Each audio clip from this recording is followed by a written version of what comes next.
श्रीरामानन्दार्य मध्यमाम् अस्मदाचार्यपर्यन्ताम् वन्दे श्रीगुरु परम्पराम्। अज्ञानतिमिरान्धस्य ज्ञानाञ्जनशलाकया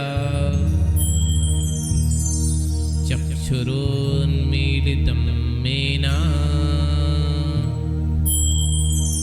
तस्मै श्रीगुरवे नमः। वंशी विभूषितकरान्नवनीरदाभा पीताम्बरादरुणबिम्बफलाधरोष्ठात् पूर्णेन्दुसुन्दरमुखादरविन्दुनेत्रात् श्रीकृष्णात् परं किमपि तत्त्वमहं न जाने। राधा करावचित पल्लववल्लरी के राधा परांग विलसन मधुरस्थली के राधा यशो मुखर मत्व खगावली के राधा बिहार विपिने रमतां मनो में। नारायणं नमस्कृत्यं नरं चैव नरोत्तमं देवीं सरस्वतीं व्यासं ततो जयमुदीरयेत्। अतुलित बलधामं हेमशैलाभदेहं दनुजवन कृशानुं ज्ञानिनामाग्रगण्यं सकलगुणनिधानं वानराणामधीशं रघुपत प्रियभक्तं आतजातं नमामि।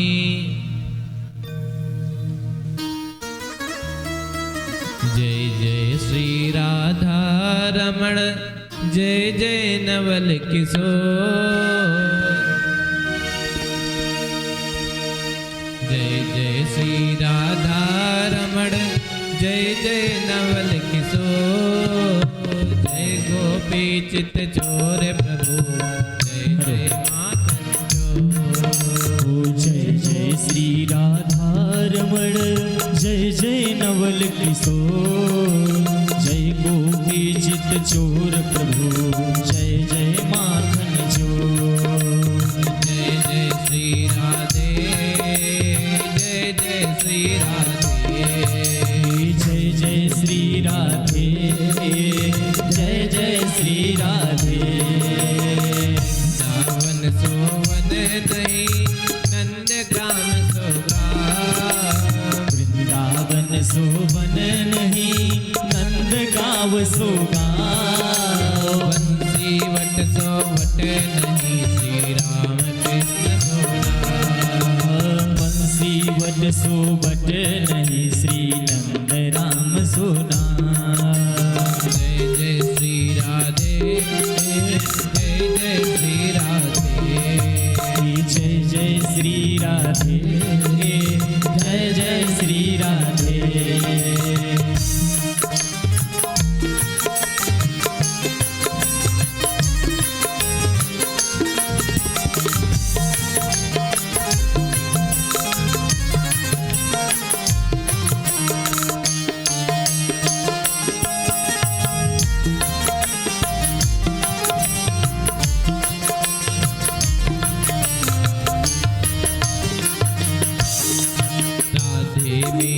स्वामिनी मैं राधे तेरुदास। राधे मेरी स्वामिनी मैं राधे तेरुदास। जन्म जन्म मोहि दीजियो श्री वृंदावन को वास। जन्म जन्म मोहि दीजियो श्री वृंदावन को वास। जय जय श्री राधे जय जय श्री राधे जय जय श्री राधे जय जय श्री राधे जय जय श्री राधा रमण जय जय नवल किशोर। जय जय श्री राधा रमण जय जय नवल किशोर। जय गोपी चित चोर प्रभु जय जय माखन चोर। जय गोपी चित चोर प्रभु जय जय माखन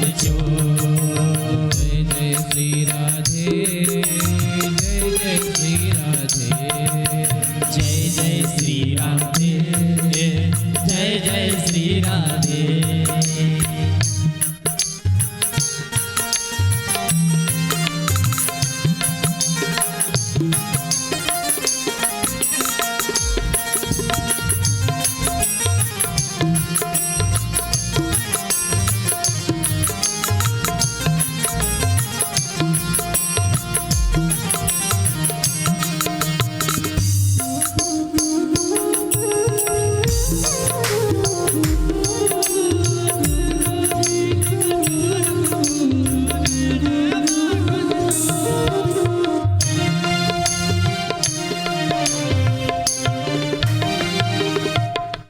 राधे मेरी माँ तू है पिता मेरो घनश्याम।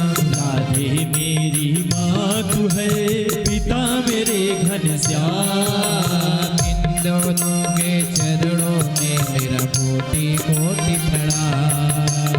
इन दोनों के चरणों में मेरा कोटि कोटि प्रणाम। जय जय श्री राधे जय जय श्री राधे जय जय श्री कृष्णा जय जय श्री कृष्णा। राधे तुम बड़ भागिनी कौन तपस्या की। राधे तू बड़ी भागिनी कौन तपस्या की। तीन लोक तारण तरण सो तेरे आधीन। तीन लोक तारण करण सब तारे आधीन। जय जय श्री राधे जय जय श्री राधे जय जय श्री कृष्णा जय जय श्री कृष्णा। राम बाम दिस जान की लखन दाहिनियो। राम बाम दिस जान की लखन दाहिनी ओ। ध्यान सकल कल्याणमय सुरतर तुलसी तो। ध्यान सकल कल्याणमय तुलसी नाथियो। जय जय सीताराम जय जय सीताराम जय जय सीताराम जय जय सीताराम। जय जय श्री राधे जय जय श्री राधे जय जय श्री राधे जय जय श्री राधे। एक बार प्रेम से बोलिएगा श्री बाके बिहारी लाल की श्री राधा रमण लाल की श्री राधा वल्लभ लाल की श्री राधा दामोदर लाल की श्री राधा गोविंद लाल की श्री गोपीनाथ महाराज की श्री गोपेश्वर महादेव की अयोध्या राम लला सरकार की श्री हनुमान जी महाराज की श्री भागवत महापुराण की श्री व्यास जी महाराज की श्री सुखदेव जी महाराज की श्री परीक्षित जी महाराज की सब संतन की सब विप्रन की सब भक्तन की जय जय श्री राधे श्याम। अनंत कोटि ब्रह्मांड नायक सच्चिदानंद विग्रह भक्तवांछा कल्पतरु भक्तवत्सल शरणागत वत्सल दीन बंधु दया सिंधु करुणा निधान श्री वृंदावन के युगल स्वरूप श्री राधा कृष्ण और श्री अयोध्या धाम के युगल स्वरूप श्री करंग बिहारी सरकार की असीम अनुकंपा से हम सब श्रीमद् भागवत कथा का सत्संग के माध्यम से द्वितीय दिवस की कथा इस पावन कुशीनगर के सुकरौली बाजार में श्री पाठक जी मुख्य यजमान और इनके समस्त बंधुओं के सहित समस्त ग्रामवासियों के सहित समस्त क्षेत्रवासियों के सहित इस पावन कथा का लाभ उठाने के लिए हम एकत्रित हुए हैं। महाराज, कथा में बैठने से पूर्व हमने कल भी बताया था कि जब तक कथा में बैठने का आपको लाभ नहीं मिलेगा, जब तक अपने मन में ठाकुर जी के लिए प्रेम नहीं बसाएंगे, जाने बिनु न होए प्रतीति, ठाकुर जी को जानेंगे, उनसे प्रेम बनाएंगे, तब कथा का कुछ अर्थ निकलेगा। यहाँ पर बैठे महाराज तो अपनी ज्ञान इंद्रिया कर्म इंद्रिया सब खोल के बैठिए। अपने कानों से आप कथा सुन रहे हैं महाराज। यह कथा समस्त भव रोगों से काटने वाली है। आपके समस्त दुख पीड़ा सब हर जाएंगे। आइए सबसे पहले हम अपने मन में ठाकुर जी की छवि को विराजमान करने के लिए, अपने मन को अंतःकरण को शुद्ध करने के लिए कुछ क्षण भगवान नाम संकीर्तन करते हैं। उसके बाद हम कथा में प्रवेश करते हैं। सीताराम सीताराम सीताराम कहे, जाहे वेद राखे राम ताहे वेद रहे।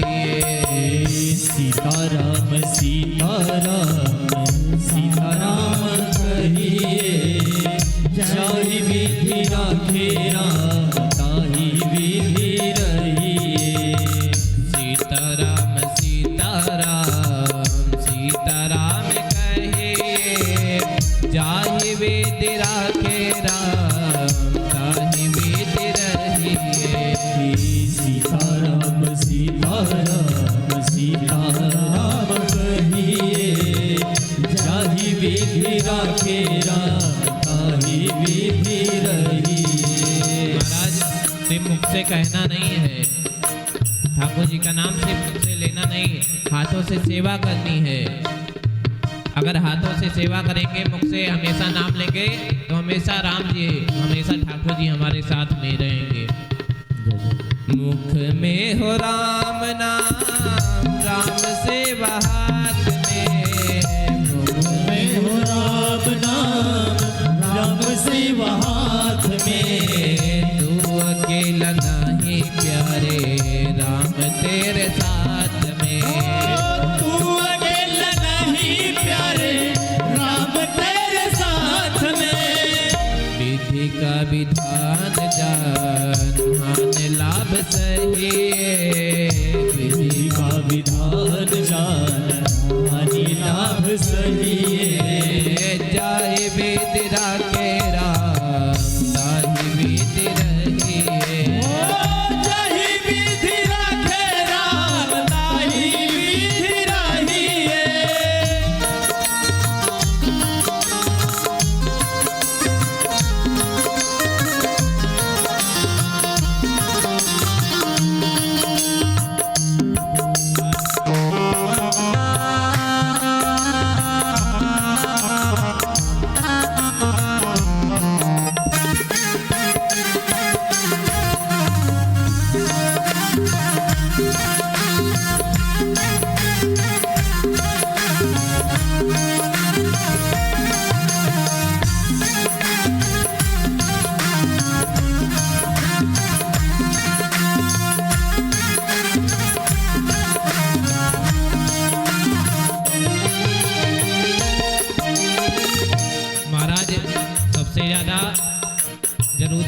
हमको अभिमान नहीं करना चाहिए।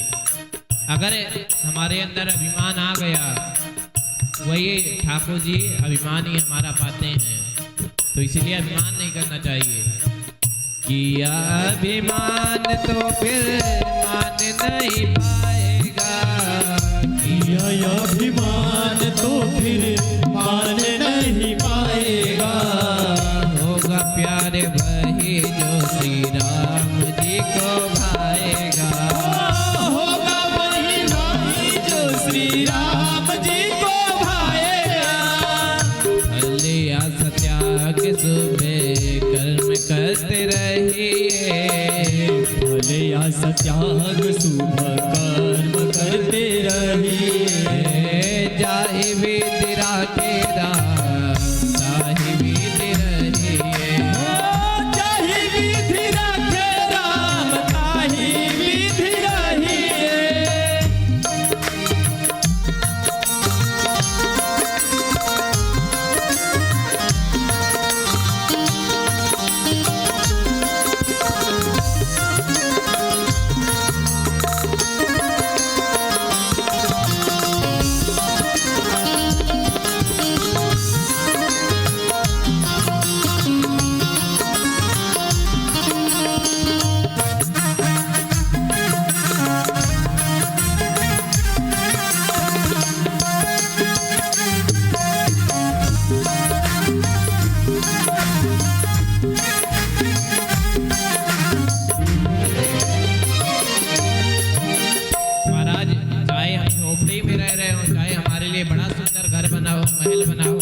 लेकिन जो अपनी जिंदगी की डोर है उनको हमेशा राम जी के हाथ में ही सौंपना चाहिए कि वही चला रहे हैं हमको। जिंदगी की डोर सौंप हाथ दीननाथ के, जिंदगी की डोर छोड़ हाथ दीननाथ के। महलों में राखे चाहे झोपड़ी में वास दे, महलों में राखे चाहे झोपड़ी में वास दे। धन्यवाद निर्विवाद राम राम कहिए, धन्यवाद निर्विवाद राम राम कहिए। जाहि विधि राखे राम ताहि विधि रहिए, जाहि विधि राखे राम ताहि विधि रहिए। सीताराम सीताराम सीताराम कहिए, सीताराम सीताराम सीताराम कहिए।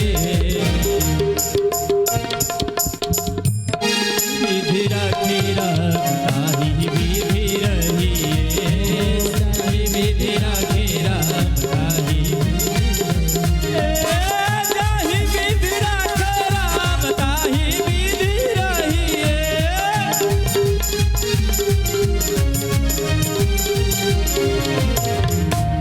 बोलिए श्री सीतारामचंद्र भगवान की जय। आइए आज की पावन कथा में हम प्रवेश करते हैं। अब ठाकुर जी हमारे बीच में विराजमान हो गए। महाराज, हमने कल आपको बताया था कि ठाकुर जी ने क्या कहा था, ना हम गोस्वामी वैकुंठी योगी नाम हृदय नचा मन भक्ता यत्र गायन्ति तत्र तिष्ठामि नारदा, कि जहाँ पर मेरा भजन होता है, मेरा कीर्तन होता है, मैं वहीं पर विराजमान होता हूँ। तो आज ठाकुर जी हमारे समक्ष हमारे बीच में यहीं पर विराजमान हो गए हैं। कल की कथा में हमने सुना कि श्रीमद् भागवत कथा को श्रवण करके कैसे भक्ति ज्ञान वैराग्य का दुख दूर हो गया। आज आपने देखा होगा जहाँ पर पूजन हो रहा है वहाँ पर एक सप्त ग्रंथि का बांस है, बांस गड़ा हुआ है पूजन में। तो वह सप्त ग्रंथि का बांस क्या है महाराज? जितना हमारे आचार्य जी जितना भी पूजन करा रहे हैं उन सबका कुछ न कुछ महत्व है वहाँ पर, तभी उनका वहाँ पर रखना हुआ है। तो जो सप्त ग्रंथि का बांस है वह वहाँ पर क्यों लगा हुआ है? महाराज वो सप्त ग्रंथि का पास धुंधकारी के स्वरूप का है। कहते हैं जब किसी के घर में श्रीमद् भागवत कथा होती है तो जो कोई भी ज्ञात अज्ञात रूप में अन्य भी जो हम अपने पितरों के मोक्ष के लिए कराते हैं, तो जो पितृ होते हैं वह बिना देह के रहते हैं महाराज, उनके पास देह नहीं रहती। वह ग्रंथ सप्त ग्रंथि का वास इसीलिए लगाया जाता महाराज कि वह बिना देह के उसमें प्रवेश करके तब वह श्रीमद् भागवत कथा श्रवण कर सके। तो वह सप्त ग्रंथि का वास इसी को दर्शाता है, धुंधकारी के चरित्र को दर्शाता है। कल आपने इतना सुंदर चरित्र श्रवण किया। आज ये सनकादिक नारद जी से पूछ रहे हैं कि हे सनकादिक से नारद जी पूछे महाराज कि कोई ऐसी कथा बताइए, दृष्टांत दीजिए जिससे हमको पता लगे कि हाँ श्रीमद् भागवत कथा सुनने से कोई तरह है। सनकादिक कह रहे हैं महाराज एक नहीं हजारों दृष्टांत है, लेकिन मैं आपको एक ब्राह्मण कुल में जन्मा हुआ, जो ब्राह्मण कुल में जन्म लिया और जीवन पर्यंत दुष्ट कार्य किया और श्रीमद् भागवत कथा को सुनकर उसका कल्याण हो गया। महाराज भयंकर प्रेत था और श्रीमद् भागवत कथा को श्रवण किया और उसका कल्याण हो गया। नारद जी ने कहा महाराज सुनाइए। सनकादिक कह रहे हैं तुंगभद्रा तटे पूर्व मभूत्पत्तनमुत्तमम् यत्र वर्णा स्वधर्मेण सत्य सत्कर्म तत्परः। सनकादिक नारद जी को दृष्टांत सुनाते हैं कि तुंगभद्रा नदी के तट पर एक उत्तम नगर था। उसमें एक आत्मदेव नाम के पंडित जी रहते थे। महाराज आत्मदेव पंडित जी ज्ञान के रूप में दूसरा सूर्य के समान थे, इतना ज्ञानी, सारा सब कुछ वेद वेदांत सब कंठस्थ था महाराज। उनकी एक पत्नी भी थी जिसका नाम धुंधली था। देखिए महाराज नाम का बहुत प्रभाव पड़ता है। हम लोग जो अपने बच्चों का नाम आज चिंटू पिंटू जो पाते हैं रख देते हैं, नाम का बहुत प्रभाव पड़ता है। तब आत्मदेव पंडित जी की पत्नी का नाम धुंधली था। महाराज ऐसी पत्नी कि जब तक पड़ोसियों से झगड़ा ना कर ले तो उसका दिन रात का भोजन पचता नहीं था।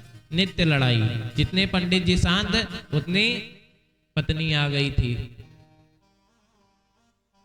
पंडित जी के पास अथाह धन संपत्ति थी महाराज, लेकिन वह नित्य ही मांगते रहते थे। सब कुछ घर में होने के बाद भी पंडित जी सर्व संपन्न थे, लेकिन मांगने जाते। सब कुछ था घर में किंतु कोई संतान नहीं थी। एक दिन पंडित जी व्याकुल हो गए कि महाराज मेरे घर में संतान नहीं है, बताओ इस धन संपदा का क्या अर्थ जिसको भोगने के लिए कोई है नहीं। कहीं आज तो मैं मर जाऊंगा। जंगल में चले गए महाराज मरने के लिए। जंगल में एक किनारे बैठकर रो रहे थे। उसी समय एक महात्मा, एक संत भगवान वहीं से गुजर रहे थे। जब देखे कि ब्राह्मण देवता विलाप कर रहे हैं, रो रहे हैं, ब्राह्मण देव के पास आए। महात्मा बोले कथम रोदीश विप्रत्वम काते चिंता बलियसी वद तुम सत्वरम मह्यम स्वस्थ दुखस्य कारणम। कि हे विप्रदेव आप क्यों रो रहे हैं, आपके रोने का कारण क्या है। स्वस्थ दुखस्य कारणम, आपके दुख का कारण क्या है। आपको किस चीज की चिंता है। काते चिंता बलियसी। आत्मदेव पंडित जी कहे महाराज क्या जरूरत है आपको बताने की। कौन सा हम बताएंगे तो आप निवारण कर देंगे। महात्मा कहे अरे बताइए, कहा पता निवारण कर दे। कहे महाराज मेरे घर में कोई पुत्र नहीं है, कोई संतान नहीं है। महाराज मैं जब अपने पितरों को जल देने के लिए अंजलि में जल लेता हूं तो वह गर्म हो जाता है कि महाराज अभी तो आप दे रहे हैं, आपके जाने के बाद कौन देगा हमको जल। घर में जो फल लाता हूं वह फल शीघ्र नष्ट हो जाते हैं, जो गौ लाता हूं वह भी बांझ हो जाती हैं, जो पेड़ लगाता हूं उसमें फल नहीं आते हैं। जब महात्मा ने इतना सुना कहे अरे पंडित जी कहे अभी और अभी सुनिए। कहते हैं दिग्जीवितम प्रजाहीनम दिग्ग्रहम च प्रजा बिना दिग्धनम चान पत्तस्या दिक्कुलम संतति बिना। कि महाराज ऐसे जीवन को धिक्कार है जिसमें पुत्र नहीं है, जिसके पुत्र नहीं है। ऐसे राजा को धिक्कार है जिसकी प्रजा नहीं है। ऐसे धन को धिक्कार है जिसको कोई भोगने वाला नहीं है। और ऐसे कुल को धिक्कार है जिसमें कोई संतान ना उत्पन्न हो। महात्मा समझा रहे महाराज कि अब तो आधी उम्र निकल गई, आधी बची है, छोड़ो सब भगवान का भजन करो, छोड़ो तो पुत्र के लिए काहे परेशान हो। कौन पुत्र से खुशी है, कोई नहीं खुशी है।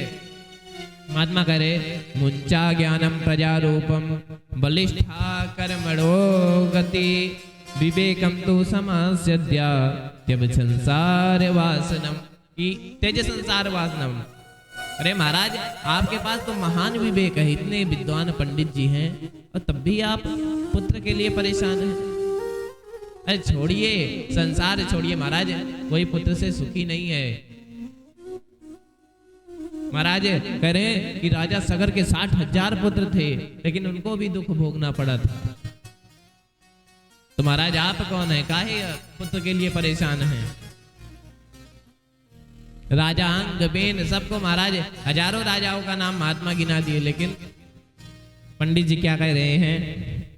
सुण विप्रमया ते प्रारब्धम विलोकितः सप्त जन्मावधि तव पुत्र नैव च नैव च। पंडित जी को तो पुत्र चाहिए महाराज, कुछ नहीं है वो चाहिए। करे महाराज आप क्या जानो, आप तो महात्मा हो, आपको पुत्र की अहमियत क्या पता। अरे जब बाहर से मैं जाऊंगा पूजा पाठ करा के मांग के कुछ लेके जाऊंगा और मेरे पास मेरा पुत्र पिताजी पिताजी कह के मेरे पास आएगा तो मुझे वो खुशी मिलेगी महाराज जो आपके भजन में नहीं है। महात्मा कहेंगे महाराज देख लो अभी। पंडित जी कहे महाराज हम तो देख लिए, हमको तो पुत्र चाहिए। महात्मा पंडित जी के हाथ की रेखा देखे महाराज, जैसे हाथ की रेखा देखे जैसे कहे सत्व जन्मावधि तवा पुत्रो नहीं बचा नहीं बचा। आपके जन्म में पंडित जी एक नहीं 7 जन्मों में आपके पास कोई संतान की प्राप्ति नहीं हो सकती। 7 जन्मों तक आपके यहाँ कोई संतान नहीं होगी। महाराज पंडित जी एक जन्म का सोच के अब तक विलाप कर रहे, 7 जन्मों का बता दिया और तेज विलाप करने लगे। अब तो एकदम नहीं जीवित रहूंगा, इससे अच्छा तो मैं मर ही जाऊं। लेकिन महाराज तुरंत अपने ब्राह्मणत्व का परिचय देते हुए तुरंत अपनी बुद्धि लगाए कि जो महात्मा 7 जन्मों तक हमारा भविष्य देख सकता है वह मुझे एक पुत्र नहीं दे सकता। तुरंत ही महात्मा के पैरों में लिपट गए। महाराज मुझे तो आप पुत्र दीजिए, मैं नहीं जानता हूँ आप कहाँ से देंगे, मैं नहीं जानता, मुझे पुत्र चाहिए। और अगर आप मुझे पुत्र नहीं देंगे तो मैं यहीं पर आपके चरणों में सर पटक के अपनी जान निकाल लूंगा, आत्महत्या कर लूंगा और आपको ब्रह्म हत्या का पाप लगेगा। सोच लीजिए महाराज ब्रह्म हत्या मिटने वाली नहीं है। किसी भी कि ब्राह्मण की हत्या कर लीजिए तो आप कितना भी यज्ञ दान कुछ भी कर लीजिए महाराज कुछ होने वाला नहीं है। अब महात्मा परेशान, महात्मा कहे ये तो अच्छा फंसे। दया बिना है संत कसाई और दया किया तो आफत आई।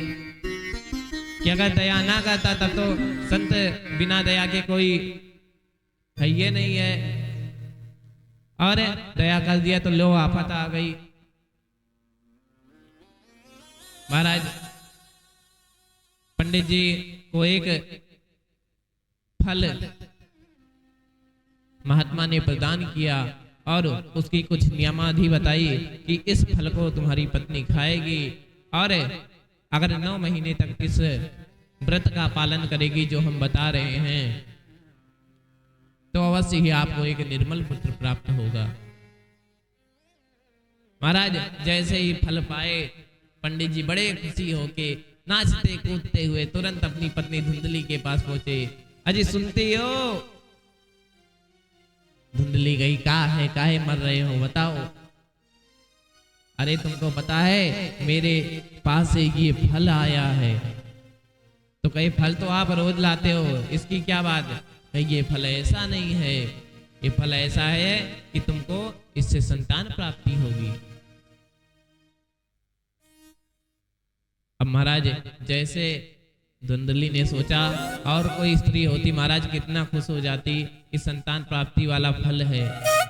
वो मन में विचार कर रही कि इस फल को खाई और कहीं मैं सच में गड़बड़ी हो गई और गांव में आग वाग लग गई तो मैं भाग भी नहीं पाऊंगी, मर जाऊंगी। कहीं चोर आ गए, चोर हमको मार देंगे, मैं भाग नहीं पाऊंगी। और महाराज 9 महीने गर्भ में अगर पुत्र आ जाएगा तो मैं कमजोर भी हो जाऊंगी, मेरी सौंदर्यता खराब हो जाएगी, इसलिए मैं तो इसे नहीं खाऊंगी। मन ही मन सोचने लगी धुंधली। अब पंडित जी बड़े खुशी से उसका नियम बता रहे हैं, करें सत्यम शौचम दयादानम मेक भक्तम तु भोजनम वसावधि स्त्रिया कार्यम तेन पुत्रोति निर्मला। देखिए महाराज हमने आपसे कहा था कि कल बताया था कि एक श्लोक ऐसा है भागवत जी का जिसका पालन अगर कोई भी गर्भवती स्त्री करती है तो जो उसका पुत्र होगा वह या तो दानवीर होगा, या तो सूरवीर होगा, या तो भगवान का परम प्रेमी भक्त होगा। क्या है? सत्यम, 5 कर्म है महाराज।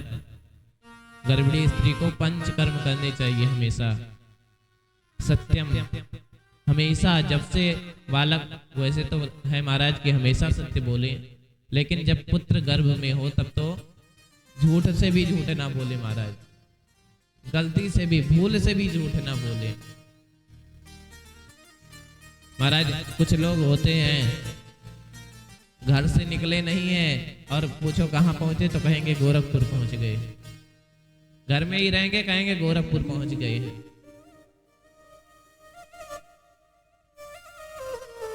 तो गर्भवती स्त्री का पहला कर्म क्या है? सत्यम, हमेशा सत्य बोलना चाहिए। शौचम, पवित्रता रखनी चाहिए, बिना स्नान के, बिना ठाकुर जी का ध्यान के कभी भी रसोई घर में प्रवेश नहीं करना चाहिए। एक हमेशा उसका नियम होना चाहिए कि अगर वह कभी भी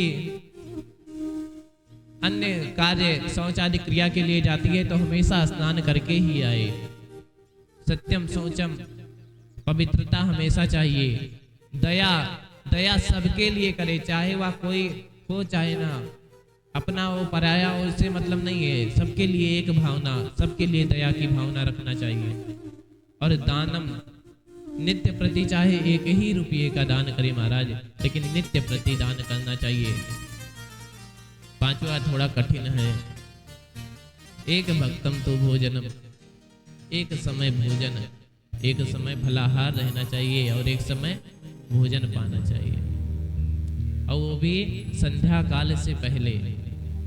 ये नहीं कि रात में 11 बजे भोजन की तो सुबह वैसे भूख देर में लगेगी, ये वाला नियम नहीं। संध्या काल के से पहले हमेशा फल पाइए। जो इन 5 कर्मों को करता है महाराज उसका पुत्र अवश्य ही भगवान का परम प्रेमी भक्त होगा, दानवीर होगा, सूरवीर होगा, वह हमेशा स्त्रियों की रक्षा, गौ रक्षा और ब्राह्मण रक्षा के लिए ही होगा उसका दिन।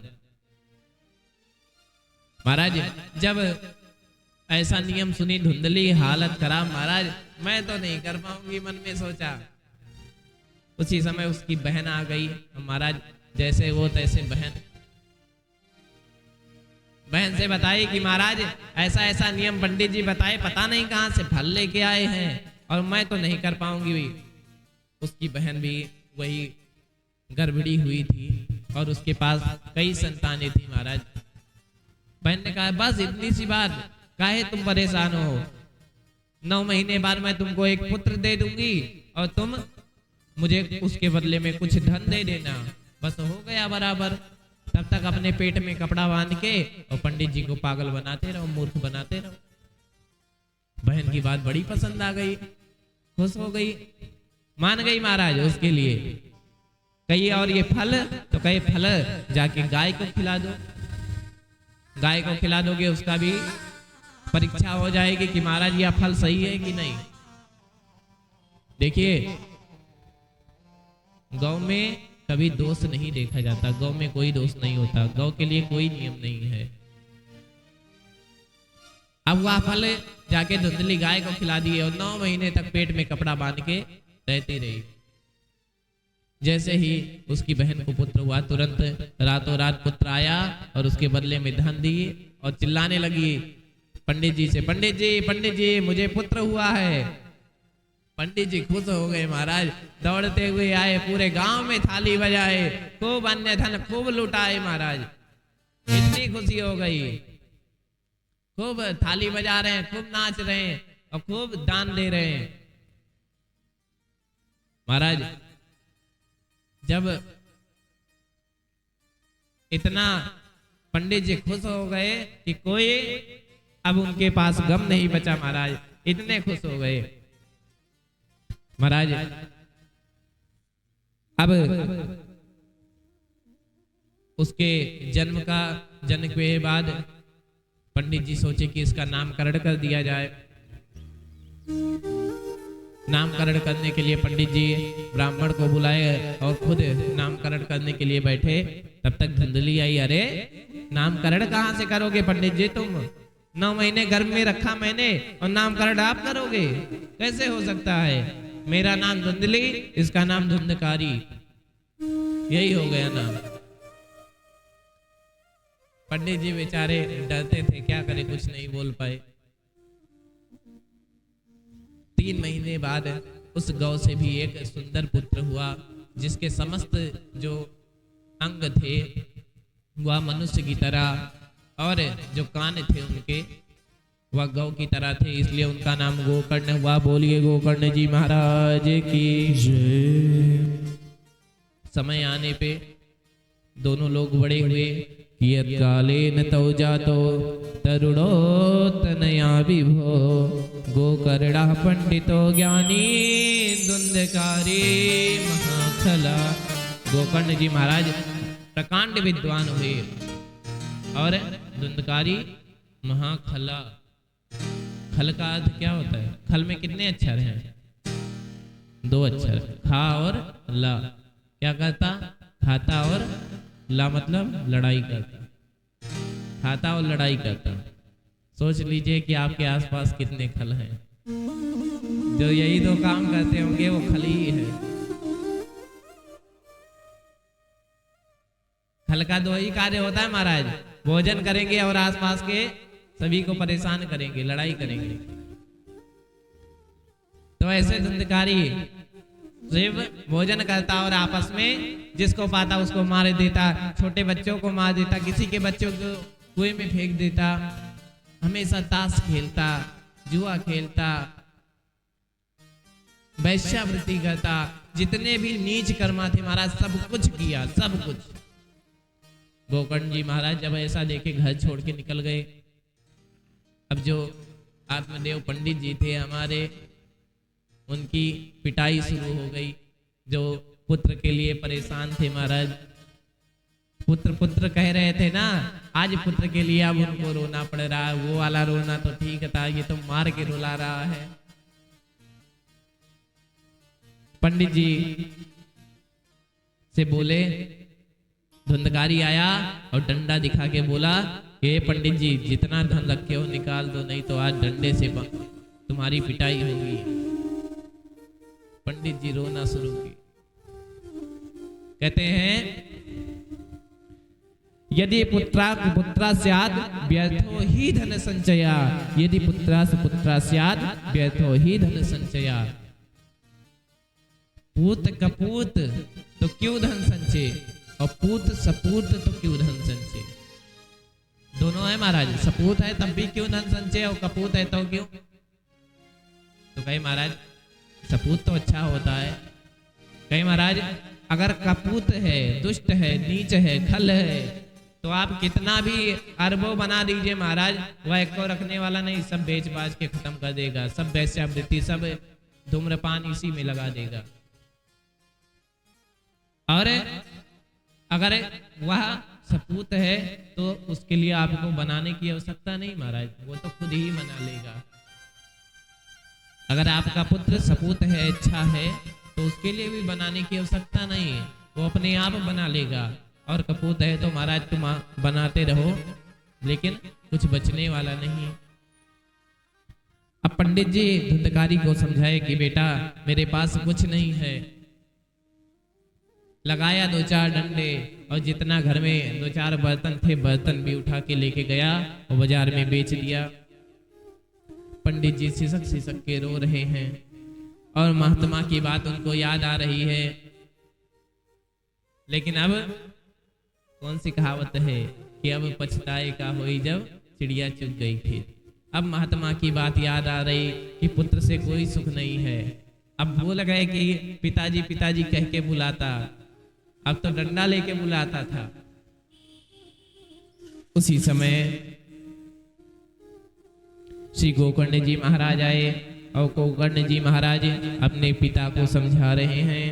असारा खलु संसारो दुख रूपी विमोह का, सुतम कस्या धनम कस्या स्नेहा मंज्वलते निसम। करे महाराज यह जो संसार है वो दुख का आलय, दुख का घर है। इसमें किसी को सुख नहीं मिल सकता। दुखालयम अशाश्वतम, किसी को यहाँ सुख नहीं मिल सकता। हम एक दूसरे को देखते हैं महाराज, मुझे वो दिख रहे हैं वो सुखी हैं, मुझे पाठक जी दिख रहे हैं वो खुशी हैं, मुझे ब्यास जी देख रहे हैं उनकी लाइफ अच्छी, उनका जीवन अच्छा है। दूसरे को देख के हमको लगता है कि उनका जीवन बड़ा सुखद है और हमारा जीवन बड़ा कठिन है, हमको बड़ी मेहनत पड़ती। दूसरे का काम सबको अच्छा लगता है, लेकिन जब महाराज वही हमारे ऊपर आता है तब पता लगती है कि हर कार्य एक ही जैसा।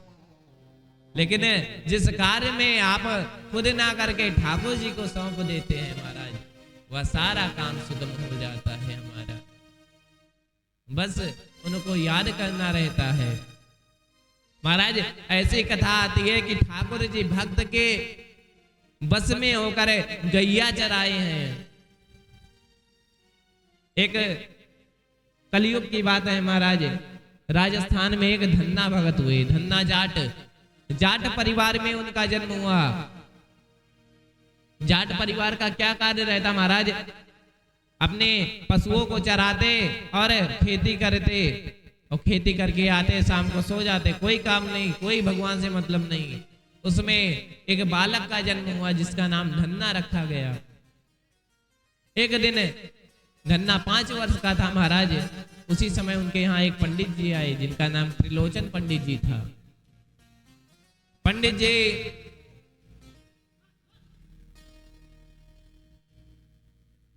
जी अपना नियम कर रहे थे, सुबह स्नान करने के बाद शालिग्राम भगवान की सेवा कर रहे थे। उसी समय धन्ना जाट आया, महाराज ये कौन है? कहे ये हमारे भगवान हैं। कहे भगवान? कहे हाँ। तो कहे मुझे आपके भगवान चाहिए महाराज। छोटा सा बच्चा 5 वर्ष का कि मुझे आपके भगवान चाहिए। भगवान चाहिए लेकिन इनकी सेवा नहीं कर पाओगे। त्रिलोचन पंडित जी परेशान है कि मेरे भगवान कहीं ना ले ले। अब धन्ना जाट के माता पिता धन्ना को डांटे कि अरे हमारा जीवन कहाँ इतना सुगम है, हम ठाकुर जी की सेवा नहीं कर पाएंगे, नहीं तुम ना लो। त्रिलोचन पंडित जी वैसे परेशान कि कहीं हमारे ठाकुर जी शालिग्राम भगवान ना चले जाएं। पंडित जी ने कहा ठीक है, हम कल आपको भगवान दे देंगे। दूसरे दिन पंडित जी पास के नदी में स्नान करने गए तो वहां उनको विचार आया, एक बड़ा सुंदर पत्थर देखे, उठा लेके आए। धन्ना जाट से कहे क्यों तुमको भगवान चाहिए था ना? कहे हाँ। तो बताओ राजा भगवान लोगे कि सेवक भगवान, दास भगवान लोगे? धन्ना जाट 5 वर्ष की उम्र, वो सोचे कि महाराज सेवक भगवान क्यों चाहिए, हमको तो राजा भगवान चाहिए। तो कहे ये बड़े वाले हैं, ये राजा भगवान हैं। जो पत्थर था उसको बताए ये राजा भगवान है, और अपने शालिग्राम भगवान को कहे ये सेवक भगवान है। धन्ना जाट बड़े वाले पत्थर को बड़े भाव से ले लिए कि ये तो मेरे भगवान हैं। पंडित जी ने कहा लेकिन भगवान तो हैं, लेकिन इनको बिना भोग लगाए भोजन मत करना। धन्ना जाट ने कहा ठीक है महाराज। पंडित जी चले गए।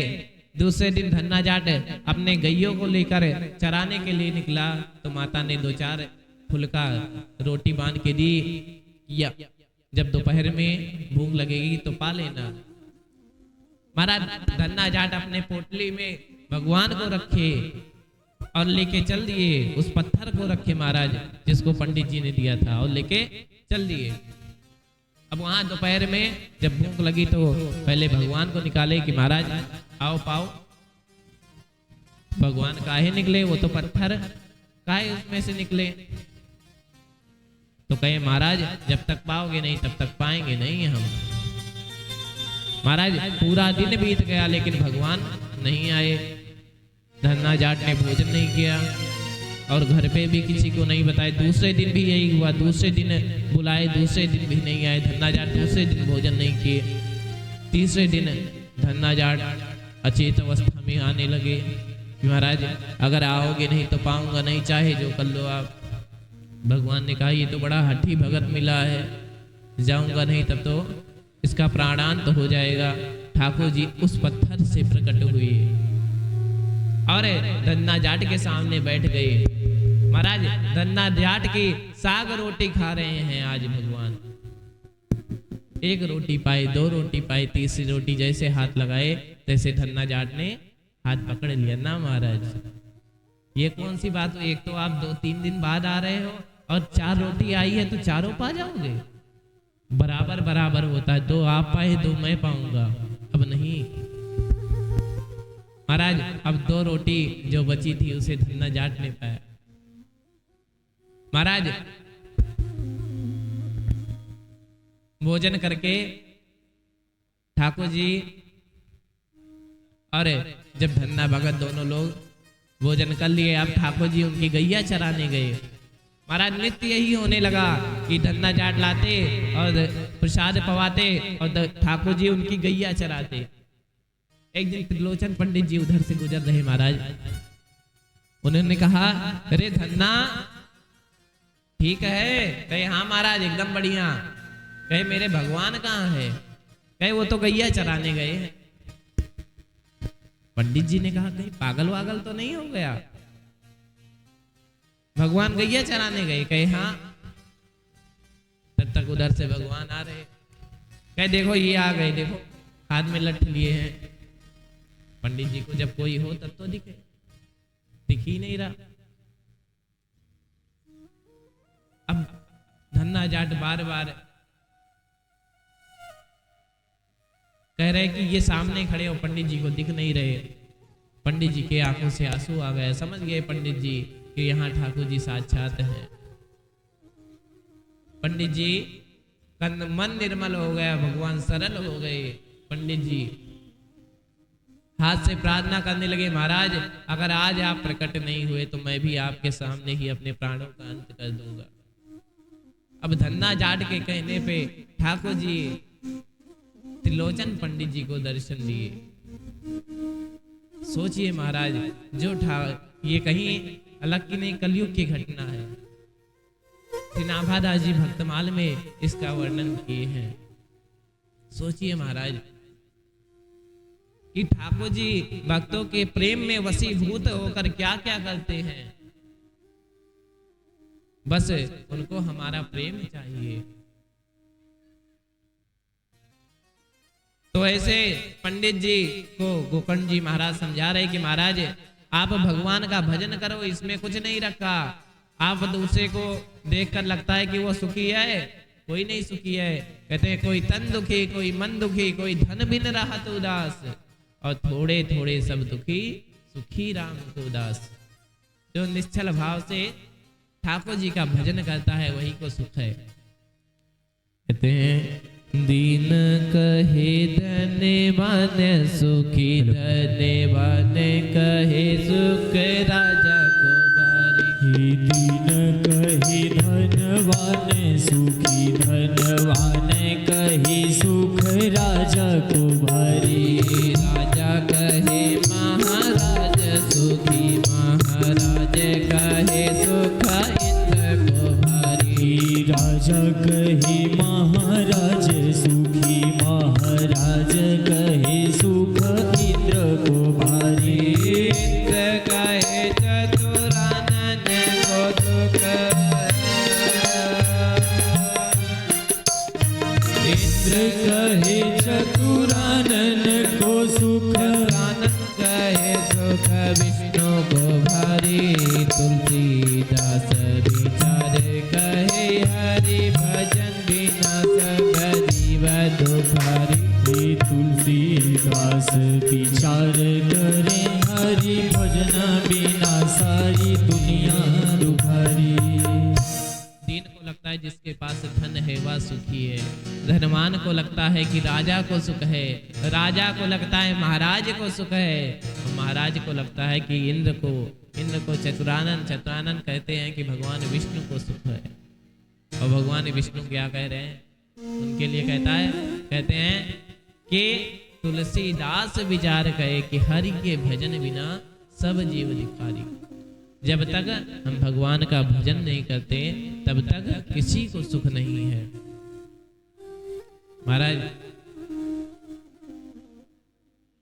जब ऐसा सुंदर व्याख्यान गोकर्ण जी महाराज अपने पिता को दे रहे हैं, जब ऐसा सुंदर व्याख्यान पाए तो महाराज गोकर्ण जी महाराज के पिताजी श्री आत्मदेव पंडित जी सब कुछ छोड़ के और भजन करने के लिए चले गए। बोलिए भक्तवत्सल भगवान की जय। अब महाराज एक दिन जब पिताजी पधार गए तो अब किसके ऊपर लठ गिरनी है? लठ गिरेगी किसके ऊपर? माता के ऊपर, जो अपने नाम से नाम रखी है कि मेरा नाम धुंधली, इनका नाम धुंधकारी। तो अब धुंधकारी जलती हुई लकड़ी उठाया और माँ के लिए दौड़ा मारने। पैसा दे रही है कि मार दो जलते हुए लकड़ से। माता ने कहा मेरे पास पैसा नहीं है, कुछ नहीं है। मारने के लिए दौड़ा, तुरंत ही धुंधली कुएं में कूद कर अपने प्राणों का अंत कर ली। देखिए महाराज, जीवन में जितना करेंगे, जैसा करेंगे, वो हमारे ऊपर आना ही है। हम उससे कहीं दूर नहीं जा सकते, चाहे जो हो जाए। जैसे को तैसा मिलता ही महाराज। हम कितना भी करेंगे हमको उसका परिणाम भोगना पड़ेगा। बिना परिणाम भोगे कोई यहाँ से जा नहीं सकता। पृथ्वी पर रही सारे जो हमारे कर्मों के फल मिलते हैं यहीं पर मिलते हैं। और जब हम भजन नहीं करेंगे तो हमारा कभी भी सुधार नहीं हो सकता। कहते हैं तो कबहू की न्योना भजन बार कैसे सुधरी। कबहू की न्योना भजन बार कैसे सुधरी। कबहू की न्योना भजन बार कैसे सुधरी।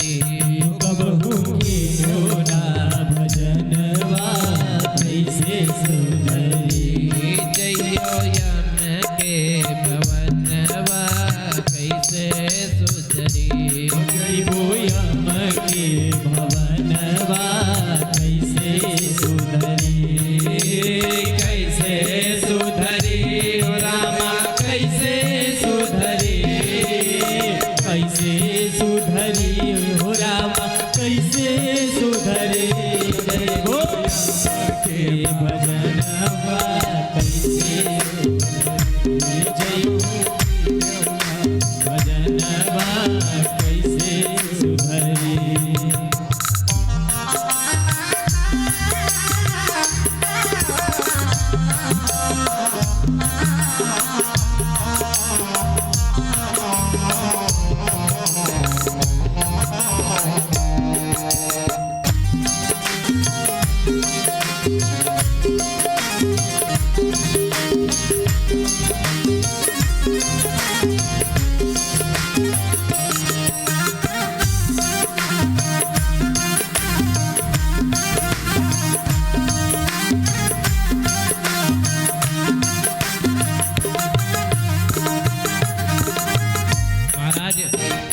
जब हम गर्भ में रहते हैं और माता तीखा पाती है तो हमको बड़ा कष्ट मिलता है। महाराज एक बार सबको भगवान के दर्शन गर्भ में जरूर होते हैं, सबको भगवान के दर्शन गर्भ में होते हैं। जब माता तीखा पाती है, मीठा पाती है, खट्टा पाती है तो हमको बड़ा कष्ट होता है। उस समय हम कहते हैं महाराज इस गर्भ से निकाल दो तो हम आपका भजन करेंगे, लेकिन फिर भूल जाते हैं। सह न सको जब कष्ट गर्भ को कियो क्रोध करार हो, सह न सको जब कष्ट गर्भ को कियो क्रोध करार हो, सह न सका जब कष्ट गर्भ का किया तो कौन करार हो, सह न सका जब कष्ट गर्भ का किया तो कौन करार हो। प्रभु तुम्हारा भजन करूँगा, प्रभु तुम्हारा भजन करूँगा, करो नरक से पार, वादा बोलो रे भाई मनवा कैसे सुधरी। कहूँ कीन्हू ना भजनवा कैसे सुधरी, कैसे सुधरी। हो राधा बोलो ना भाई मनवा कैसे सुधरी।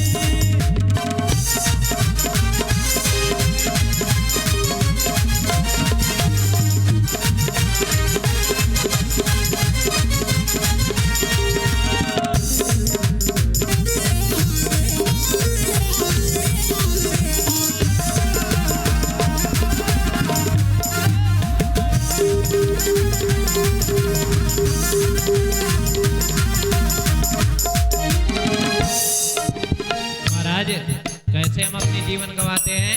बचपन तो खेलने में गवा देते हैं और जवानी हंसी मौज में गवा देते हैं। उसके बाद हम शादी होती दूल्हा बनते हैं और उसमें हाथ में बेड़ियां पड़ जाती हैं। बालापन हंस खेल गवायो आई मस्त जवानी हो, बालापन हंस खेल गवायो आई मस्त जवानी हो। मात पिता ने करी सगाई दूल्हा बन्यो गुमानी हो, मात पिता ने करी सगाई दूल्हा बन्यो गुमानी। बन गयो हाथों में गगनवा कैसे सुधरी, बन गयो हाथों में गगनवा कैसे सुधरी। कैसे सुधरी, कैसे सुधरी हो रामा कैसे सुधरी। कीन्हू ना भजनवा कैसे सुधरी, कबहू कीन्हू ना भजनवा कैसे सुधरी।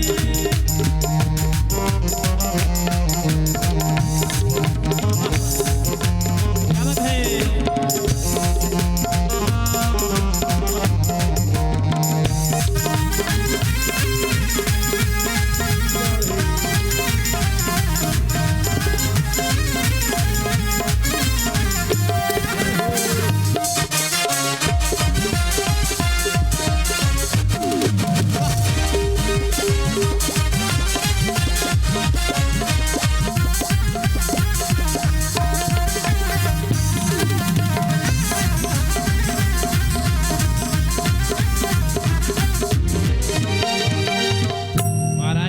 उसके बाद हम विवाह करते हैं। विवाह करने के बाद दुल्हन लेके आते हैं, सब ड्रामा खत्म हो जाता है।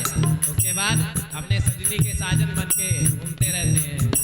तो धूमधाम से ब्याह रचाया पहन केसरी जामा हो। धूमधाम से ब्याह रचाया पहन केसरी जामा हो। दुल्हन लेकर घर को आए खत्म हुआ सब ड्रामा हो। दुल्हन लेकर घर को आयो खत्म हुआ सब ड्रामा हो। सजन गए सजनवा कैसे सुधरी बन गए सजनी गए सजनवा कैसे सुधरी बन गए सजनी के सजनवा कैसे सुधरी बन गए सजनी के सजनवा कैसे सुधरी कैसे सुधरी हो रामा कैसे सुधरी कैसे सुधरी रामा कैसे सुधरे बहू की नूना भजनवा कैसे सुधरी बहू की नूना भजनवा कैसे सुधरे बहू की नूना भजनवा कैसे सुधरी बहू की नूना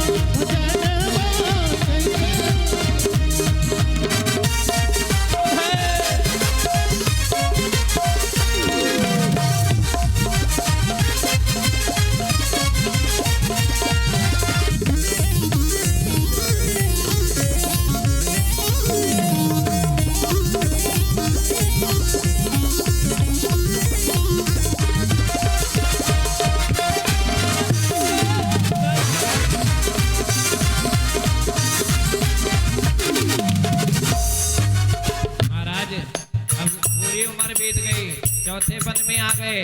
पहले बालक थे, फिर बाप आए और अब बाबा कहने लगे सब। चौथे पद में आ गए। विषयों का विष पी पी करके दिन हुए दीवाने हो। विषयों की विष पी पी करके दिन दिन हुए दीवाने हो। बालक थे फिर बाप कहाए, बाबा लगे कहाने। बालक से फिर बाप कहायो बाबा लगे कहाने हो। महाराज आए गए थे दो चौथा पन्ने कैसे सुधरी आओ तेरो चौथा पन्नवा कैसे सुधरी आओ तेरो चौथे पन्नवा कैसे सुधरी सुधरी हो रामा कैसे सुधरी कैसे सुधरी हो रामा कैसे सुधरी बहू की नूना भजनवा कैसे सुधरी बहू की नूना भजनवा कैसे सुधरी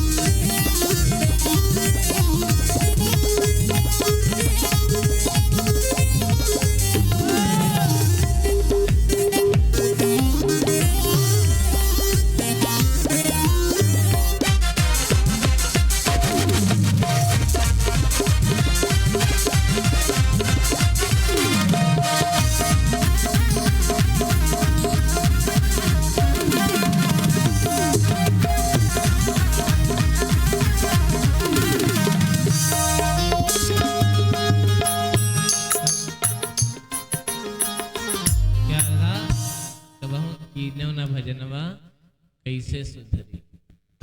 जावा यम के, जब यम के घर जाएंगे तो क्या जवाब देंगे? नाम लिया है नहीं लिया है, वहां पर जवाब देना पड़ता महाराज। जब हम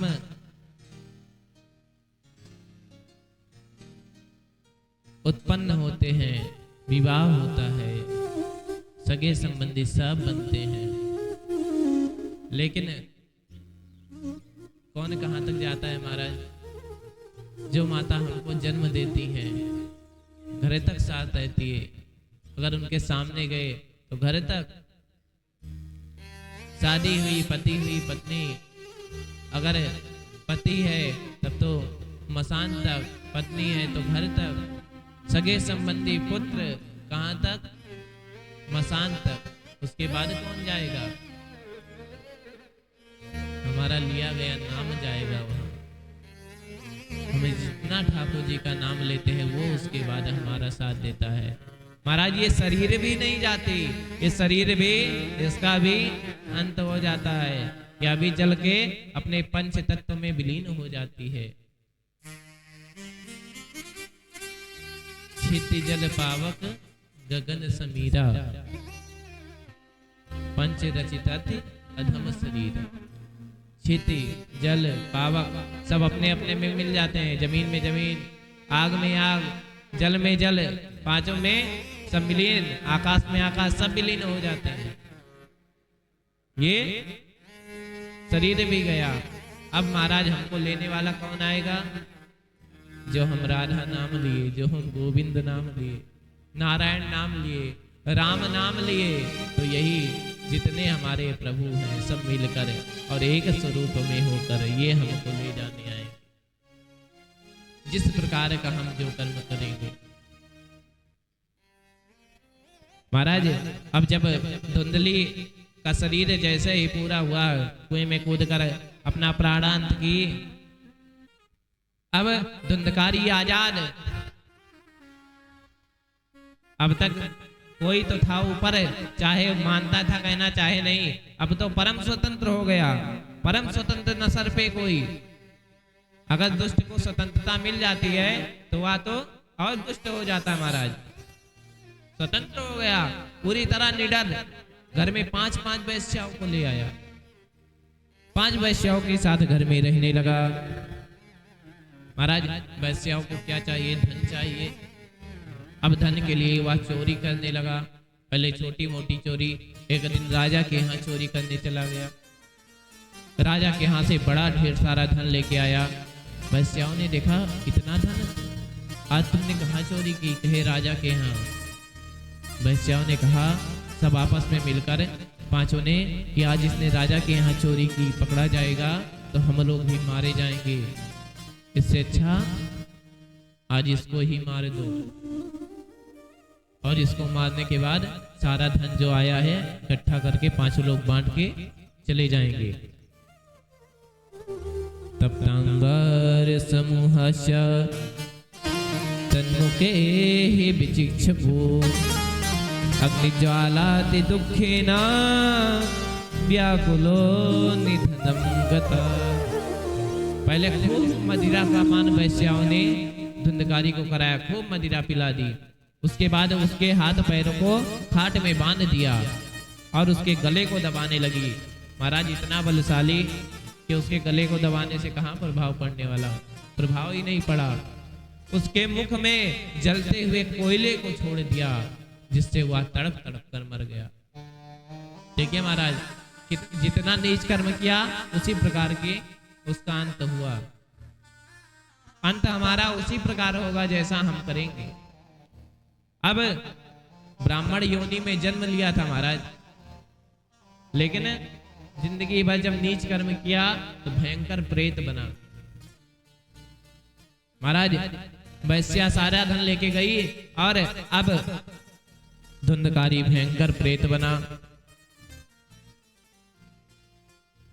श्री व्यास जी महाराज कहते हैं, सुखदेव जी महाराज कहते हैं, स्त्री राम नैव तो विश्वासम दुष्टानां कारयेत् बुधा विश्वासे या स्थितो मूढ़ा सा दुःखे परभूयते। कि पुच्छली स्त्री पे, वैश्यावृत्ति वाली स्त्री पे, ऐसे दुष्ट स्त्री पर जिसका मन कभी भी अपने पति के लिए ना हो, ऐसी स्त्री पे कभी विश्वास नहीं करना चाहिए। महाराज आजकल तो आप देख ही रहे हैं कितना विडंबना चल रही है। कह रहे हैं सेवक सठ नृप कृपन कुनारी, कुनारी पे, दुष्ट सेवक पे, दुष्ट राजा पे, इन पे विश्वास नहीं करना चाहिए। और किस प्रकार के मित्र पे नहीं विश्वास करना चाहिए। महाराज मित्रों से आजकल ज्यादा सावधानी बरतनी पड़ती है। कपटी मित्र सूल समाचारी। जब कपटी वाला मित्र होता है वह सूल के समान हमको दुख दे के जाता है।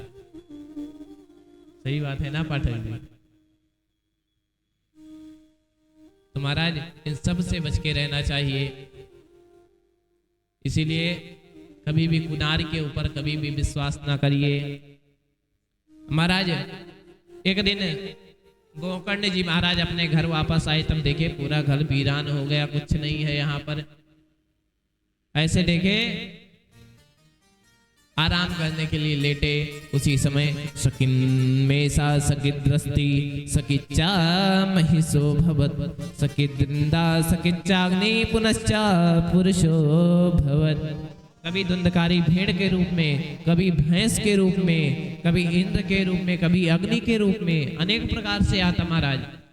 लेकिन हवा बन के आता, अनेक प्रकार की आवाजें निकालता, अनेक अनेक प्रकार की आवाजें निकाल रहा। गोकर्ण जी महाराज को डराने का प्रयास कर रहा। प्रेत महाराज हवा के रूप में ही आते हैं, शरीर तो होता नहीं। अब जब ऐसा देखे गोकर्ण जी महाराज, तुरंत हाथ में आचमनी का जल दिए और तुरंत छींटा मारे। कहे कौन है जो वायु रूप में है, हमको परेशान कर रहा है? सामने आए। धुंधकारी सामने आया, बोला अहम भ्राता त्वदीयोऽस्मि धुंधकारी नामता स्वकीयेनैव दोषेणा ब्रह्मत्वं नाशितं मया। कहे वह बोला प्रेत कि हे भैया, मैं आपका भाई धुंधकारी हूँ। धुंधकारी थे अहम भ्राता त्वदीयोऽस्मि धुंधकारी नामता, मैं आपका भाई धुंधकारी हूँ। अनेक नीच कर्मों के कारण मैं प्रेत योनि में चला गया हूँ। हे भैया, मुझे बड़ा कष्ट हो रहा है। यहाँ पर यम के दूत मुझे बहुत परेशान करते हैं, बहुत कष्ट मिलता है। आप मुझे इस योनि से मुक्ति दिलाओ।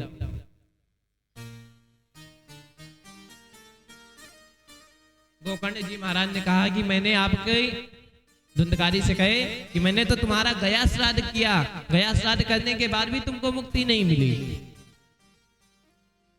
कहे महाराज, धुंधकारी कहा कि मेरा एक गया श्राद्ध आपने किया, महाराज आप लाखों करोड़ों कर दीजिए, लेकिन मैं ऐसा नीच कर्म किया हूं कि गया श्राद्ध करने के बाद भी मुझे मुक्ति नहीं मिल सकती। तो कहे महाराज, भक्त पूछ रहे कि क्या गया श्राद्ध कराना उचित नहीं? क्या इसमें ऐसी शक्ति नहीं है कि हमारे पूर्वजों को शांति प्रदान करे? तो कहे कि गया श्राद्ध का महत्व उतना ही है, किंतु धुंधकारी का जो गोत्र का उच्चारण हो रहा था, क्योंकि वो आत्मदेव पंडित जी का तो पुत्र था नहीं, वो तो उनकी बहन के यहाँ से आया था। तो उस नाम की वजह से, उस गोत्र की वजह से उसका मंगल नहीं हो सका, वह प्रेत योनि से मुक्त नहीं हो सका। महाराज धुंधकारी से गोकर्ण जी महाराज ने कहा, अच्छा इस समय जाओ, मैं सुबह तुम्हारे कल्याण की बात सोचता हूं। सुबह हुई, गोकर्ण जी महाराज अपने शालिग्राम भगवान का पूजन किए, गणेश भगवान का पूजन किए। उसके बाद सभी ब्राह्मणों की सभा बुलाए और ब्राह्मणों से कहा कि कोई ऐसा उपाय बताओ जिससे मेरे भाई को प्रेत योनि से मुक्ति मिल जाए। ब्राह्मण कहे, महाराज हमारे पास तो नहीं है कोई उपाय। गोकर्ण जी महाराज सूर्यदेव के रथ को रोक दिए और सूर्यदेव के रथ को रोककर सूर्यदेव से धुंधकारी के कल्याण का पूछने लगे। सूर्यदेव बोले, श्रीमद् भागवतान मुक्ति सप्ताहम वाचनम कुरु इति सूर्यवचा सर्वैर् धर्म रूपम तो विश्रुतम। श्री सूर्यदेव ने कहा कि आप श्रीमद् भागवत कथा साप्ताहिक ज्ञान यज्ञ का आयोजन करिए, उससे धुंधकारी को मोक्ष प्राप्त होगा। महाराज श्री गोकर्ण जी महाराज ने श्रीमद् भागवत कथा का आयोजन किया और आयोजन करके श्रीमद् भागवत कथा सबको सुनाने लगे। खुद व्यास आसन पर विराजमान हुए और गांव वालों को श्रोता बनाकर उनसे श्रीमद् भागवत कथा सुनाने लगे। लेकिन धुंधकारी प्रेत रूप में था महाराज, तो कभी इधर उड़ जाता, कभी उधर। सही से कथा नहीं सुन पा रहा था, तो श्री गोकर्ण जी महाराज ने एक सप्त ग्रंथि का बांस मंगवाया और सप्त ग्रंथि के बांस को सामने गड़वा दिया। अब उसी में धुंधकारी निवास करने लगा। पहले दिन पहली ग्रंथि फटी, दूसरे दिन दूसरी ग्रंथि, ऐसे करके 7वें दिन 7वीं ग्रंथि फटी। धुंधकारी दिव्य रूप में प्रकट हुआ और उसका स्वरूप कैसा है? दिव्य रूप धरो जात तुलसी राम मंडितः पीतवासो घनश्यामो मृकटुये कुटला कुंडलान्वितः। सुंदर तुलसी की माला धारण किए हुए, पीतांबर धारण किए हुए, पीतांबर के साथ कानों में कुंडल धारण किए हुए, हाथ जोड़कर गोकर्ण जी महाराज के सामने प्रकट हुआ और बोल रहा, धन्या भागवती वाता प्रेत पीड़ा विनाशिनी सप्ताहोपि तथा धन्या कृष्ण लोक फल प्रदा। कि धन्य है श्रीमद् भागवत कथा, जो जिसे सुनकर हम इस प्रेत योनि से मुक्त हुए। प्रेत पीड़ा विनाशिनी धन्या भागवती वाता, जो हमको प्रेत पीड़ा से मुक्ति दी, ऐसी धन्य है श्रीमद् भागवत कथा। धुंधकारी को लेने भगवान के पार्षद आए। अब पार्षद धुंधकारी को जब अकेले लेके जाने लगे तो गोकर्ण जी महाराज रोक दिए, महाराज ये क्या बात हुई? हमारे इतने श्रोता ने कथा सुनी, लेकिन आप धुंधकारी को क्यों ले जा रहे हैं? और सबको लेके जाइए। पार्षद ने कहा कि महाराज सुनी तो सबने कथा है, लेकिन कथा सुनने से कोई अर्थ नहीं है। महाराज अब तक तो आप कह रहे थे कि कथा सुननी चाहिए, आप कह रहे हैं कि कथा सुनने से कोई मतलब नहीं। तो कहे कथा सुनने से इसलिए कोई मतलब नहीं, अगर आप कथा इस कान से सुनकर इस कान से निकाल देते हैं तब उसका कोई मतलब नहीं है। और अगर आप कथा का मनन करते हैं, चिंतन करते हैं, घर में जाके आप सोचें कि व्यास जी ने ये चीज बताया, इस चीज का हम पालन करेंगे, उसका चिंतन करिए, उसको अपने जीवन में उतारिए, तब उस कथा का लाभ मिलता है।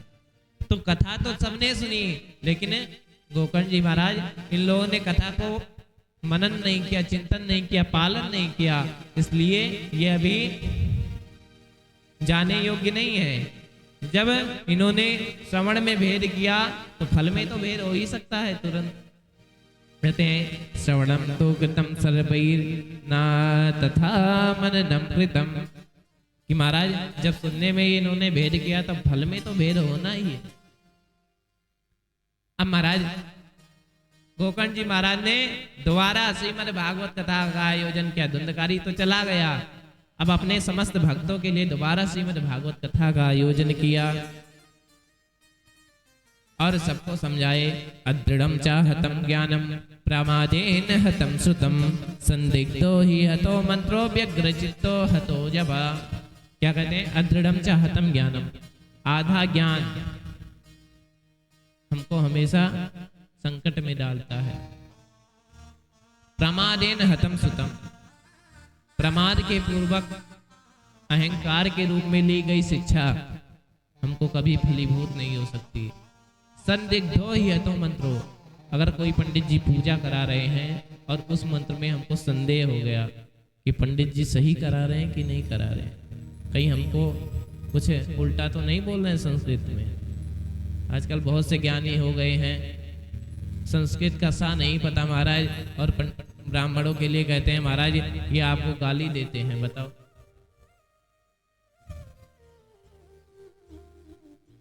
संस्कृत का सा नहीं जानेंगे और कहेंगे ये तो मंत्र के रूप में हमको गाली दे रहे हैं, पागल बना रहे हैं।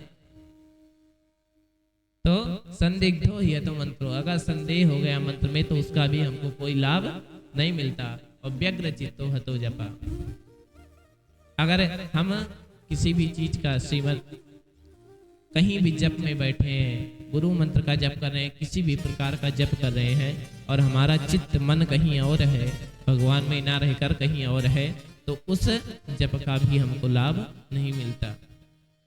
इसलिए महाराज कहते हैं जहां बैठो वहीं बैठो।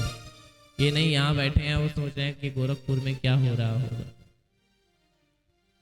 मन गोरखपुर में लगा है तो शरीर यहाँ है, उससे कोई प्रभाव नहीं पड़ेगा। अब श्री गोकर्ण जी महाराज ने दोबारा श्रीमद् भागवत कथा आयोजन की और इस बार सभी लोग मन से कथा को श्रवण किए और सबका उद्धार हुआ। बोलिए श्री गोकर्ण जी महाराज की जय।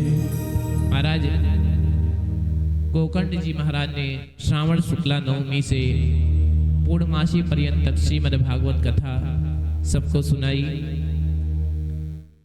अब आगे की कथा आती है कि श्रीमद् भागवत पूर्व काल में सभी अयोध्यावासी जैसे प्रभु श्री राम के साथ साकेत धाम को गए और उसके बाद श्री कृष्ण के साथ सभी यदुवंशी गोलोक धाम गए। इसी प्रकार श्रीमद् भागवत कथा है। अगर हम इसका पालन करते हैं, अयोध्यावासिना पूर्वम यथा रामेण संगता तथा कृष्णाय नते नीता गोलोकम योगी दुर्लभम। इसी प्रकार श्रीमद् भागवत कथा है। अगर हम इसका पालन अपने अंतःकरण से करते हैं तो ये हमारा कल्याण करती है। बोलिए भक्त वत्सल भगवान की जय। श्रीमद् भागवत महापुराण की जय। श्री गोकर्ण जी महाराज की जय। जय जय श्री राधे श्याम। बैठे हैं बड़े देर से आप लोग, प्रेम से बोलिएगा राधे राधे। सो गए हैं इसीलिए बोलो आए। थोड़ा तेज से बोलिए राधे राधे।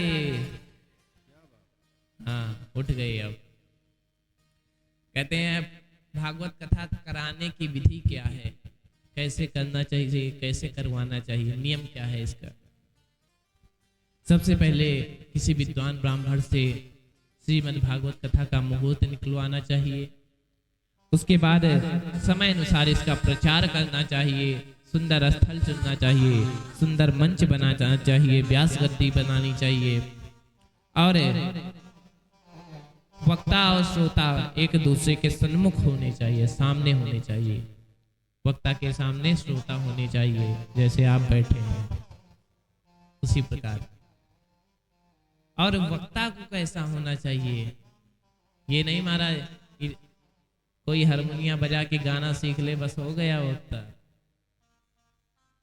ऐसा नहीं है। वक्ता भी आपको बड़े विचार के रखने चाहिए। विरक्त भागवत जी का ही श्लोक है, भागवत जी बता रही हैं विरक्तो वैष्णव विप्रो वेद शास्त्र विसिद्ध कृत दृष्टान्तो कुशलो धीरा वक्ता कार्योस्ति निष्प्रहा। क्या क्या है? विरक्तो, विरक्त होना चाहिए, इन लोग के वशीभूत नहीं होना चाहिए वो कि महाराज ये ही नहीं है कि आप एक चीज से विरक्ति ले। मैंने कल कहा था कि ये जरूरी नहीं कि आप किसी फल का त्याग करें तीर्थ में जाकर, जरूरी यह है कि आप वहां जाकर अपने अंदर जो दोष है उसका त्याग करिए। तब विरक्ति हमको किससे लेनी चाहिए? हमारे दोषों से। विरक्तो वैष्णव, वैष्णव होना चाहिए। ए महाराज वैष्णव किसे कहते हैं? पता ही नहीं होगा वैष्णव। वैष्णव वो है जिसके गले में कंठी है, जिसके मस्तक पर तिलक है, उसे वैष्णव कहते हैं। ए महाराज मस्तक पर चंदन लगा लेने से क्या हो जाएगा? गले में कंठी पहनने से और ना पहनने से क्या होता है? कोई प्रभाव नहीं होता। महाराज चंदन का ही मंत्र है, चंदनस्य महत् पुण्यम पवित्रम पाप नाशनम आपदाम हरते नित्यम लक्ष्मी तिष्ठति सर्वदा। कि चंदन का बहुत महत्व है। चंदनस्य महत् पुण्यम पवित्रम पाप नाशनम, हमको पवित्र करता है, हमारे पापों का नाश करता है और हमारे ऊपर जो आपदा आने वाली रहती है, आपदा महरते नित्य, जो आपदा आने वाली रहती है उससे बचाता है और हमारे पास सदा श्री लक्ष्मी जी का वास कराता है। कहे महाराज इसका क्या महत्व है, गले में बांधे रहो, क्या मतलब है? कहे महाराज जो आप कंठी के बिना कुछ भी खाते पीते हैं वह मलमूत्र के समान माना जाता है। कहते हैं यत कंठे तुलसी नास्ति ते नरा मूढ़ मानस अन्न विष्ठा जलम मूत्रम पीयूषम रुधिरम भवेत। कि जिसके गले में कंठी नहीं है, देखिए महाराज कंठी का कितना महत्व है। गले में तुलसी सबके होनी चाहिए, चाहे एक ही दाना पड़ा हो।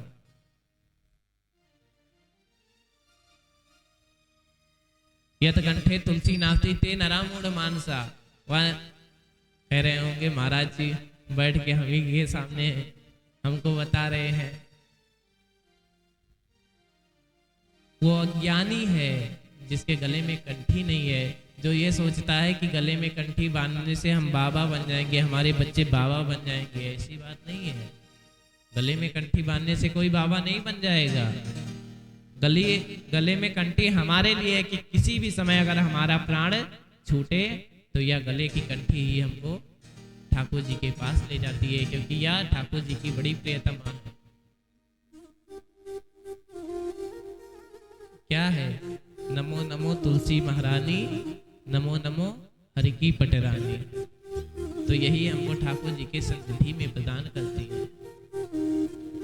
इसीलिए गले में तुलसी सबके होनी चाहिए, चाहे एक दाना हो। महाराज तुलसी का बहुत महत्व है।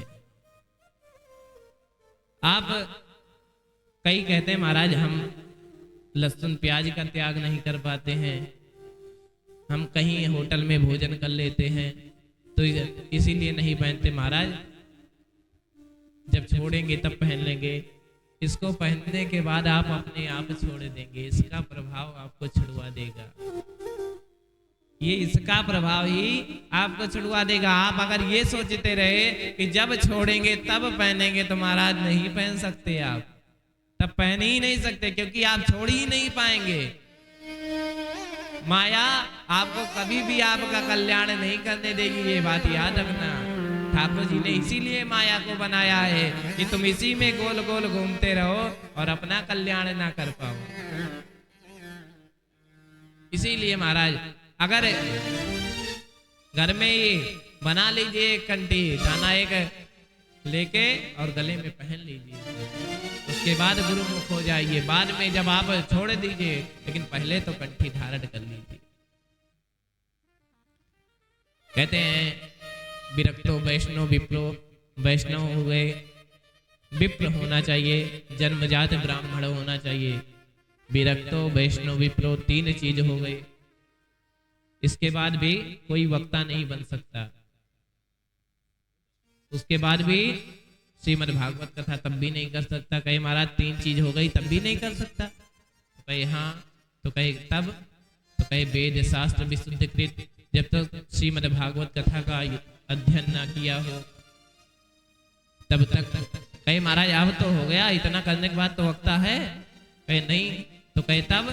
कहे दृष्टांतो कुशलो धीरा, जो अपनी बात दूसरे को दृष्टांत के माध्यम से समझा सके, भक्तों को दृष्टांत के माध्यम से, कथा के माध्यम से समझा सके, वही वक्ता कहलाने योग्य है। महाराज ऐसे वक्ता से ही हमको कथा करानी चाहिए। कहे वक्ता और श्रोता को कथा से पूर्व ही छोर कार्य आदि क्रिया कर लेनी चाहिए। प्रातः काल की बेला में श्रोता को श्री सूर्य देव को जल अर्पण करके, गणपति पूजन करके श्रीमद् भागवत कथा का पूजन करना चाहिए और भागवत जी से यही प्रार्थना करनी चाहिए। संसारे सागरे मग्नम, संसार सागरे मग्नम, दीनम माम करुणानिधे, कर्म मोह गृहीतांगम, माम उद्वार भवाडमात्। कि मैं, हे भागवत जी, मैं जो बंधन में पड़ा हुआ हूँ, आप इस बंधन से मुक्त करो। और आप मेरा कल्याण करो। कथा के जो वक्ता और श्रोता होते हैं, जो मुख्य यजमान होते हैं, उनके लिए बताया गया, और जो वक्ता होते हैं उनके लिए बताया गया कि 7 दिनों तक अगर आपके अंदर उस तरह का सब कुछ आप स्वस्थ हैं। देखिए, दरिद्रता क्षयी रोगी, इनके लिए कुछ नहीं है। दरिद्र, क्षयी और रोगी, इनके लिए इसमें छूट दी गई है, वृद्ध के लिए छूट दी गई है। लेकिन अगर सब कुछ सही है तो वक्ता और श्रोता को एक समय फलाहार और एक समय भोजन करके रहना चाहिए। अगर उससे भी नहीं चलता है तुम्हारा, दोनों समय भोजन करिए। कहते हैं भोजनम तु वरम मन्ये कथा श्रवण कार्यकम नोपवासो वरः प्रोक्ता कथा विघ्न करो। यदि उपवास करने से अगर कथा में विघ्न होता है तो आराम से चक्क भोजन पाओ। श्रीमद् भागवत कथा से हमारे अगर ऐसा सब कुछ करते हैं तो श्रीमद् भागवत कथा हमको सब कुछ प्रदान करती हैं। दरिद्रस्य क्षयी रोगी निर्भाग्या पाप कर्मवान अनापत्यो मोक्ष कामा सुड़ियाश्च कथा मीमां। कोई भाग्यहीन हो, जड़ हो, दरिद्र हो, क्षयी हो, रोगी हो, कुछ भी हो महाराज, वह ठाकुर जी से जो कुछ भी कामना करता है ठाकुर जी उसको सब कुछ प्राप्त करवाते हैं। इतना सब कुछ बता रहे थे। उसी समय 110 वर्षीय श्री व्यास जी महाराज श्रीमद् भागवत कथा के श्लोकों का पाठ करते हुए सभा में पधारे। बोलिए श्री सुखदेव जी महाराज की जय। अब श्री व्यास जी महाराज और समस्त भगवान के प्राण प्यारे भक्त बैठे हैं और कीर्तन चल रहा है। पहला दस्तारधारी तरल गतिया चौथवा कंसधारी बीड़ाधारी सुरसीश्वर कुशलतया राग करता जुनो भूत इंद्रवादी विदंगम जय जय सुग्रह कीर्तने ते कुमार यत्राग्रे भाववक्ता सरसनया व्यास पुत्रो बभुआ। भगवान नाम संकीर्तन हो रहा है और कौन क्या कर रहा है? पहलारस तालधारी प्रहलाद जी महाराज ताली बजा रहे हैं। तरल गत गया चौदवा कांसधारी उद्धव जी महाराज झांझ बजा रहे हैं। नारद जी बीड़ा बजा रहे हैं। सर कुशल में के अर्जुन राग आलाप रहे हैं। देवराज इंद्र मृदंग बजा रहे हैं और सनकादिक बीच में जय हो का गुणगान कर रहे हैं।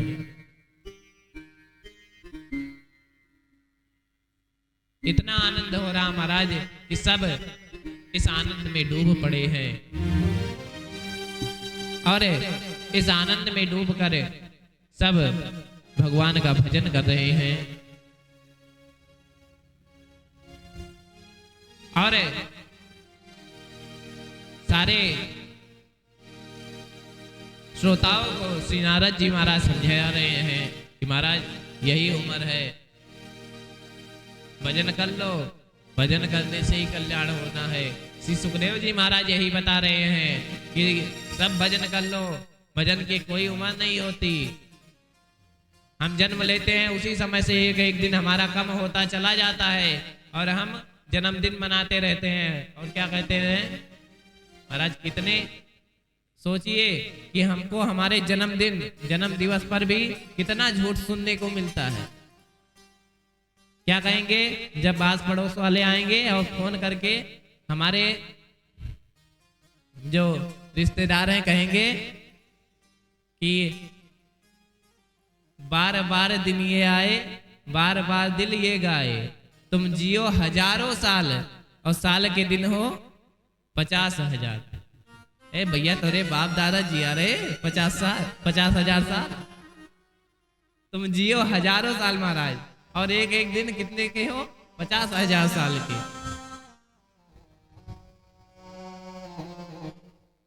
ये तो वही वाली कहावत हो गए जो आप कहते हैं पाठक जी कि बाप कैसे कि पिताजी मर गए अंधेरे में और बेटों का नाम पावर हाउस।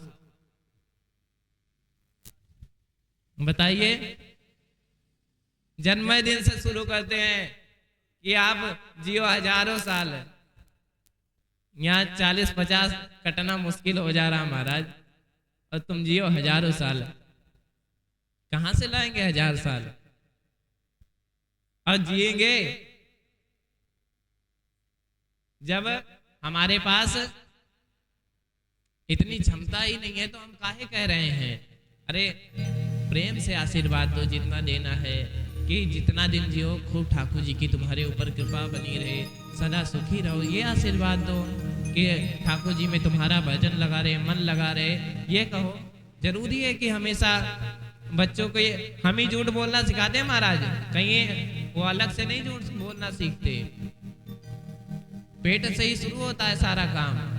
जैसे ही बालक माँ के गर्भ से आता है, गर्भ में आता है महाराज, 5वें महीने से सब कुछ पकड़ने लग जाता है हमारी बातों को। श्री अभिमन्यु जी महाराज गर्भ से ही, गर्भ में ही चक्रव्यूह की रचना में घुसना सीखे थे।